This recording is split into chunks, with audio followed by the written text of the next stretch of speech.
Halo guys, ini adalah video nabung rutin program 100 miliar. Tapi karena kita masih di bulan pertama 2023, gue bakal bahas sedikit strategi investasi untuk 2023. Setelah itu baru kita update untuk porto nabung rutin yang lumayan kebakaran di awal tahun ini.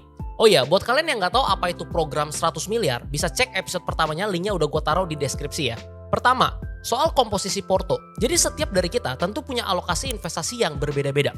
Misal ada yang 70% di saham, 30% di reksadana, atau ada yang 50% di saham, 30% di kripto, 20% di reksadana. Nah, untuk komposisi porto ini, kita perlu melakukan yang namanya rebalancing. Wah, keren ya, udah kayak fund manager aja. Tapi ini serius, karena seiring berjalannya waktu, aset investasi yang kita punya kan tentu bergerak harganya. Ada yang naik dan juga ada yang turun. Jadi secara persentase mungkin nggak seperti tujuan awal. Oleh karena itu, rebalancing diperlukan untuk menyeimbangkan kembali agar portofolio kita komposisinya secara persentase bisa balik seperti semula.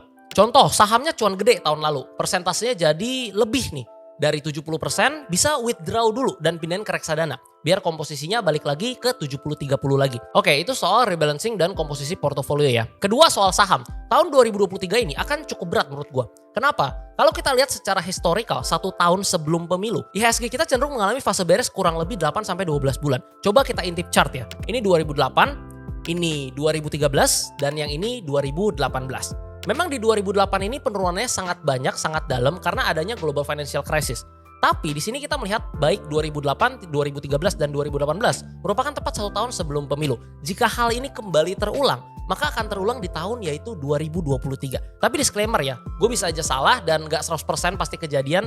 So ada 2 perspektif untuk strategi menghadapi kondisi ini. Pertama, kalau memang strategi dollar cost averaging justru bagus. Kenapa? Kita bisa dapetin kesempatan untuk cicil saham-saham bagus dengan waktu yang cukup panjang, sekitar 8-12 bulan ke depan. Dan mungkin kita bisa panen di 2024 dan 2025.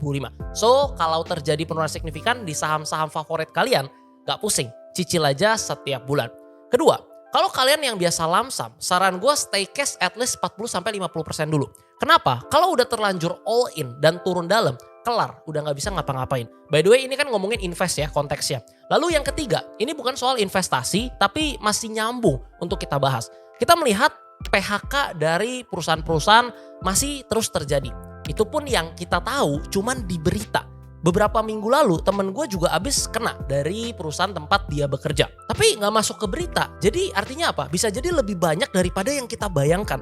So saran gue 2. Yang pertama, pertebal dana darurat. Taruhnya di reksadana pasar uang dan reksadana pendapatan tetap. Jangan di saham ya. Kedua, cari side hustle. Jadi bisa tetap ada source of income dari side hustle ini. Ini gue ingatkan sedikit ya. Upgrade skill jelas penting. Tapi ketika skill kalian membadai, kalian perform di kerjaan, belum tentu kalian anti PHK. Kenapa? Karena pertimbangan perusahaan bukan cuman, oh ini orang kerjanya nggak beres PHK aja. Ini kerjanya beres biarin stay. Belum tentu kayak gitu. Bisa jadi yang kerjanya beres bagus, tapi bisa digantikan tetap di PHK. Karena gajinya udah kebesaran. Contoh gaji si A 20 juta, karena udah kerja 8 tahun. Kalau hire si B, orang baru, gajinya 8 juta cukup. Bisa jadi kena juga. Jadi hal ini di luar kontrol kita, sekali lagi siapin dana darurat. Masuk poin nomor 4 yaitu kripto. 2024 Bitcoin bakal halving. Dan 6-10 bulan setelah BTC halving, ada potensi market kripto kembali masuk ke cycle atau trend bullishnya lagi. So, coba pelajarin tipis-tipis mulai dari sekarang. Dan beli selayaknya berinvestasi. Jangan cuma ikut-ikutan temen. Untuk kripto ini gue gak bahas banyak di video ini karena ini adalah episode program nabung rutin. Tapi kalau kalian mau tahu lebih banyak soal cryptocurrency, Bitcoin, dan lain-lain, coba kalian komen di bawah. Kalau banyak yang request, ntar gue buatin video khususnya untuk cryptocurrency dan juga Bitcoin. Sekarang yuk kita bahas porto nabung rutin kita. Kalian bisa lihat di layar kalian, ini adalah porto per tanggal 10 Januari 2023 sesi 1. Di sini ada pendatang baru yaitu CBRE, gue udah beli pakai IPO-nya ajaib. Tapi emang CBRE ini oversubscribe, jadi dapetnya nggak banyak, cuma 21 lot. Lalu ada dapat warannya juga 37 lot. Untuk warannya ini gratis ya dari induknya, jadi bukan beli. Sampai hari ini udah 2 hari ARA, floating profit sekitar 80%-an. Coba ya kalau dapat 20 juta gitu kan lumayan ya. Oh ya, kalau kalian mau beli saham IPO, gampang banget. Langsung aja pakai fitur eIPO yang ada di Ajaib. Bener-bener simple, tinggal pilih saham apa yang kalian mau. Habis itu jangan lupa juga ya analisa, baca prospektusnya. Kan udah disediain juga, kalian bisa lihat di sana. Habis itu tinggal masukin jumlah yang kalian mau pesan. Dan pastiin saldo RDN-nya cukup ya. Buat yang belum punya akun Ajaib, nanti langsung daftar aja. Pas daftar jangan lupa masukin kode Ajaib gua DN632 biar bisa dapat hadiah saham 1 lot lumayan. Oke, habis itu kita langsung belanja aja. Ini dia belanjaan kita hari ini, ada BBCA, BBNI, dan juga Excel. Gue beli BBCA dan BBNI pas banget hari ini karena lagi turun lumayan sekitar 3%-an. Setelah belanja 3 saham ini, kondisi porto nabung rutin jadi kayak gini. Kalian bisa lihat di layar. Itu Medco-nya berubah jauh ya, soalnya naik kencang di sesi 2 ternyata. Dan ini kondisi bukan di sesi 2 tapi di closing ya.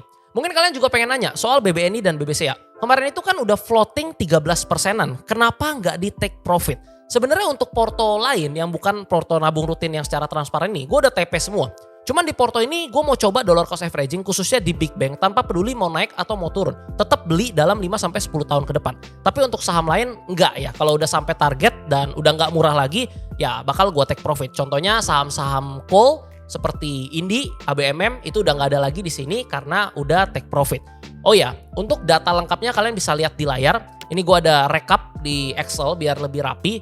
Total saham ada sekitar 150 jutaan dan cash sekitar 34 jutaan. Di bulan Desember juga ada dapat dividen dari BBCA 98.000, POR 393.000 dan Januari dari Harum 225.000. Lumayan ya dividennya.